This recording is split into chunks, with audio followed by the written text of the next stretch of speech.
هما ازاي الاوائل بداوا السنه الدراسيه بتاعتهم عشان يبقوا اوائل جمهوريه؟ طيب السؤال ده اكيد جه في دماغك، واكيد جه في دماغك هما عملوا ايه في شهر 8 و9 و10 او في الربع الاول من ثانويه عامه. خلينا نقسم الثانويه العامه لثلاث اقسام. قبل ما اتكلم دلوقتي عن فكره الفيديو، خليني اقول لك دلوقتي ان في جروب على التليجرام تحت هتلاقيه في الوصف او التعليم مثبت، هتلاقيه في كل حاجه تخص طريقه المذاكره، تخص كل حاجه الثانويه العامه. ما تنساش انك تنضم ليه، عشان باذن الله ده هيكون يعني زي بذره النجاح ده ان شاء الله ليك باذن الله رب العالمين. طيب نكمل الفيديو بتاعنا. اول حاجه كده ما تنساش انك تصلي على سيدنا محمد صلى الله عليه وسلم. اول حاجه خلينا نقسم السنه الدراسيه اللي هي سنه ثالثه ثانوي لثلاث اقسام. اول حاجه الربع الاول اللي هو شهر 8 و9 و10 و11، ده الربع الاول.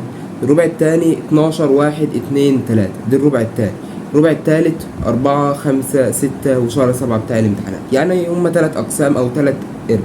طيب تعمل انت في الثلاث ارباع عشان تستغلهم صح؟ اول ربع ده خليني اقول لك مبدئيا كده انت بتخلص فيه الترم الاول بتاعك، يعني كانك حد في اولى وثانيه ثانوي او في اولى وثانيه اعدادي، كانك عندك ترم اول كده، بتخلص الترم الاول بتاعك على خير باذن الله. يعني عندك مثلا وليكن الترم الاول بتاعك ده شامل مثلا اول 3 فصول كيمياء، اول 3 فصول فيزياء، اول 3 فصول احياء. في العربي خلصت لك مثلا 3 واحد نحو، وخلصت لك كام درس ادب وكام درس بلاغه وهكذا يعني. طيب على حسب طبعا المدرس انت ماشي معاه، بس خليني اقول لك ان هو اول ربع دون عموما يعني بتخلص فيه اول الترم الاول بتاعك. طيب الربع الثاني بتخلص الترم الثاني بتاعك اللي هو بتخلص في شهر 3 حرفيا، او اخر 3 او اخر 2، يعني على حسب المدرس اللي بتاخد معاه، بس هو انت في الربع الثاني بتخلص الترم الثاني بتاعك.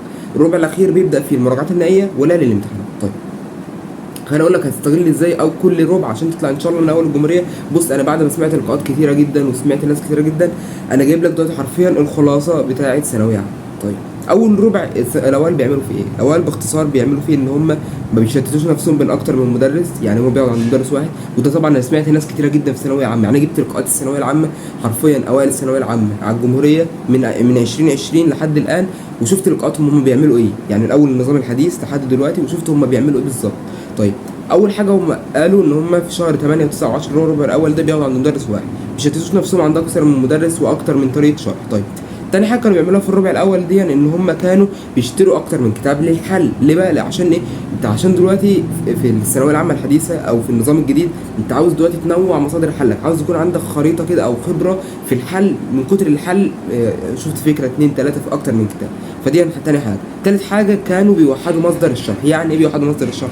انا مثلا دلوقتي جبت كتاب الامتحان وليكن في الفيزياء، حلو، معايا كتاب الوافي برضو في الفيزياء، ده كان مثلا عند اخويا شحته من زمان، المهم ان هو موجود. طيب اذاكر دلوقتي من كتاب الوافي او من كتاب الامتحان، شوف انت بترتاح لايه من كتاب الشرح، بس انا افضل لك يعني كتاب الوافي. طيب فضلنا كتاب الوافي، او انت فضلت كتاب الامتحان يا سيدي، بتفهم منه وطريقه تلخيصه كويسه ليك. طيب تيجي بقى انت مثلا تذاكر منه شهر 8 و9 و10، تيجي على شهر 11 مثلا تقول لك لا كتاب الامتحان وحش هنذاكر من كتاب الوافي، يبقى انت كل اللي انت عملته في اول 3 شهور دي انت ضيعته بايدك. ليه بقى؟ لان انت كتبت معلومات، شفت طريقه شرح مدرس، كتبت طريقه شرح مدرس دي في الكتاب بتاع الامتحان، تيجي بقى تبدا من كتاب الوافي هتبدا تذاكر اول 3 فصول منهم تاني ولا كانك عملت حاجه. فانت وحد طريقه شرح الكتاب بتاعك، كتبت معلومه اكتبها في الكتاب، كتبت معلومه مدرس برضو اكتبها في الكتاب بتاعك. خلي عندك كتاب واحد في كل المعلومات اللي عندك، جمع في كل حاجه. كتاب اتملى معلومات كتبت في كل حته فيه، جمع كراسه او كشكول اكتب في كل المعلومات بتاعتك. بس المهم انك توحد طريقه الشرح بتاعك. كتاب خلص، هات كشكول، يبقى انت خلص. مش كتاب الامتحان فيه شويه معلومات، كتاب اللي هو فيه شويه معلومات، تيجي في ليله الامتحان انت كده بتشتت نفسك ومش هتعرف تذاكر منين. طيب تالت حاجه سمعتها من الاوائل، وحرفيا انا بقول لك الحاجات دي عن خبره. طيب تالت حاجه الاوائل كانوا بيعملوها في اول السنه، ان هم كانوا اي سؤال بيقف قدامه حرفيا بيسالوا في المدرس. طيب بعد ما يسالوا في المدرس بيجيبوا كشكول كده، او بيجيبوا كشكول سلك لكل ماده، الماده دي انا واقف قدام سؤال 2 3 4 بيكتبوه، وهكذا وهكذا وهكذا. يجي اخر السنه يكون جمع له الكشكول ده ملاه، يبقى انت كده خدت خبره. الاسئله دي انا غلطت فيها، كل شويه تقعد تبص عليه، والله يعني امتصيت الافكار دي، ارمي الكشكول اشوف كشكول غير، خلصت. يبقى انت تكتسب الافكار دي عشان ما تغلطش فيها تاني. ما انت ممكن غلطت مثلا في فكره في العناصر الانتقاليه مره، تيجي تغلط فيها تاني، يبقى انت كده حمار معلش او غبي، لان الغبي اللي بيعرف الخطا مرتين. انت لو ذكي غلطت في السؤال مره اكتبه في كراسه، بص عليه مره 2 3 اتحفظ، خلصت. طيب رابع حاجه كانوا بيعملوها في الربع الاول عشان ننتقل للربع الثاني. رابع حاجه كانوا بيعملوها ايه؟ ان هم كانوا بيعملوا خرائط ذهنيه. يعني ايه؟ وده كان اهم حاجه هم بيعملوها. مثلا لو انت عندك ورقه فيها مخططات الحديد كلها زي ما عرضت لك في الفيديو السابق، طيب الورقه دي انت لو علقتها ورايا على حيطه هنا وكل يوم انت بص عليها كده، ايدك بص عليها كل يوم 5 دقايق بصيت عليها، يا سيدي 4 دقايق، يا سيدي 10 دقايق، من كتر البص عليها انت مش تقعد 3 ايام على بعض غير لما تكون حفظت الورقه دي. وحرفيا ده عن طريق يعني عن طريق تجربه. يعني انت لو علقت ورقه قدامك هنا وكل يوم بصيت عليها، داخل الاوضه بصيت عليها، رايح تجيب ميه بصيت عليها، رايح تجيب كتاب بصيت عليه، انت المهم انك هتلمحها في اي وقت من الاوقات. من كتر البص عليها عملت ذاكره بصريه ليها، في حاجه اسمها ذاكره بصريه، من كتر البص عليها فانت كده خلاص حفظتها. فدي شيء مهم جدا جدا جدا في الربع الاول تعمل. معادلات الفيزياء ده نفس الوضع، اي حاجه تاخد دماغك في الانجليزي نفس الوضع، علقها على الحيطه. الحاجه دي انا حفظتها وصمتها، ابدا ان انا اشيلها احط لها الحاجه الثانيه، وهكذا وهكذا على مدار السنه لحد ما اخلص السنه. انا حطيت الورقه دي صمتها، الورقه اللي بعدها، الورقه اللي بعدها، لحد ما السنه تخلص. طيب تيجي بقى انت بقى بعد شهر بعد 2 تيجي تبص في الورقه دي، انت نسيتها او نسيت منها جزئيه، بس انت لسه فاكرها. لو بصيت فيها مره، لو بصيت فيها 10 دقائق هتلاقي نفسك حفظتها تاني، وده شيء مهم جدا جدا جدا. طيب الربع التاني بقى في الاوائل بيعملوا فيه ان هو بادئ من شهر 12 لحد شهر 3. طيب بيبداوا انهم يرجعوا على الترم الاول كويس جدا. يعني ايه بيراجعوا الترم الاول كويس جدا؟ انت بيبقى عندك 10 15 يوم اجازه ما بين الترم الاول والترم الثاني، وحرفيا بيبقوا في شهر ايه، بيبقوا في شهر 2 كده او في 12 او في 1 كده في الفتره دي. طيب بيعملوا في ال10 ايام دول، في ناس بتريح يوم او يومين، وفي ناس ما بتريحش، وفي يعني انت كل طالب وعلى حسب عقليته او على حسب قدرته. في ناس بتبدا انها تهمد، او في ناس بتبدا انها انا تعبت عاوز ارتاح. في ناس بقى بتكمل على طول دايت. فالمهم انك كده كده لو رحت يوم 2 3 ريحت اسبوع، المهم ان انت عندك ايام. فالايام دي بيعملوا فيها ايه؟ بيجيبوا حاجات الترم الاول، وليكن انت خدت 3 فصول فيزياء خلصوا، 3 فصول كيمياء خلصوا، اراجع كل حاجه الترم الاول كلها للخمس مواد، خلصت ال5 مواد ابدا اخش الترم الثاني على نظافه. وده حرفيا اللي بيعملوه.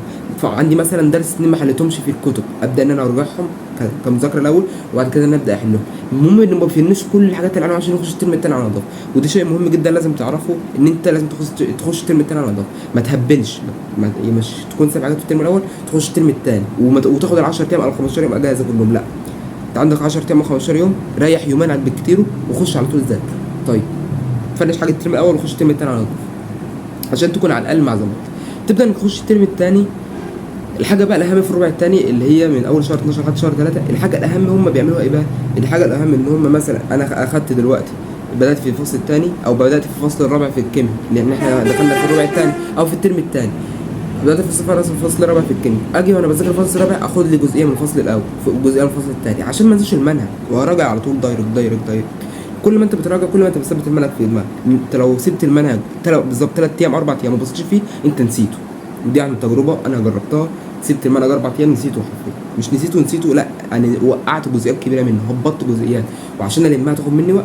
فانت لو انت بتذاكر مثلا جزئيه جديده في الترم الثاني، انت دخلت دلوقتي الترم الثاني اللي هو من شهر 12 لحد شهر 3، بدات مثلا في جزئيه جديده، وليكن مثلا اخدت الفصل الرابع في الفيزياء، بدات في الفصل الرابع في الفيزياء. ليه ما اجيبش حته من الفصل الثالث كل يوم، حته من الفصل الثاني، حته من الفصل الاول، هتلاقي نفسك خلصت الترم الاول مراجعه، ما انت وانت شغال في الترم الثاني، فده انت باشا تيجي تخش الامتحان فاكر كل جزئيه مش موقع حاجات. طيب الجزئيه الاخيره بقى خلينا نتكلم عنها في الفيديو الجاي، ولكن انا هتكلم لك كمان عن معلومتين في الربع الثاني او الترم الثاني، عشان المراجعه النهائيه وليالي الامتحان دي يعني هيبقى ليها كلام كتير كده، او يعني هنتكلم عنها بالتفصيل بس مش دلوقتي. انا عاوزك بس تركز على الترم الاول والترم الثاني. حرفيا احنا في شهر 9، فانت فاضل لك شهرين او 3 شهور وتخش الترم الثاني.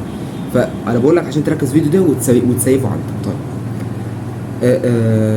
شهر 9 خلاص، يعني احنا داخلين على نص 9 هيخلص، و10 11 هتخش الترم الثاني عموما.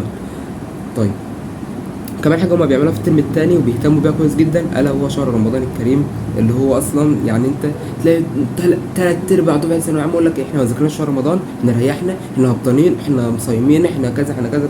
والذكي اللي بيستغل شهر رمضان. حرفيا شهر رمضان دي في وقت برر كده من عند ربنا. كنت بعمل روتين جميل جدا كده في شهر رمضان، اجي اصلي التراويح، انام، اصحى من التراويح الفجر، اتسحر واصلي الفجر وانام ساعه واصحى الساعه 6.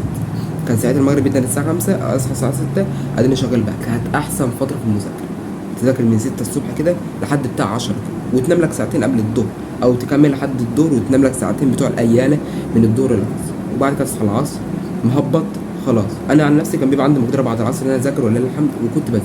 فشهر رمضان ده ما تقعش منك حرفيا. شهر رمضان هيجي لك في يوم 20/2 ليوم 20/3، فانت هياكل منك شهر كامل. فانت لو استغلته صح انت هتعدي، ما استغلتوش صح لو قلت لك انت هتنسى المنهج في 4 ايام يا سيدي، في ناس عندها ذاكره هتنسى في اسبوع. فانت شهر رمضان ده في ناس يقول لك مش هنذاكر فيه خالص خالص، تيجي بعد الشهر ده هو حرفيا بيبدا الف باء منهج.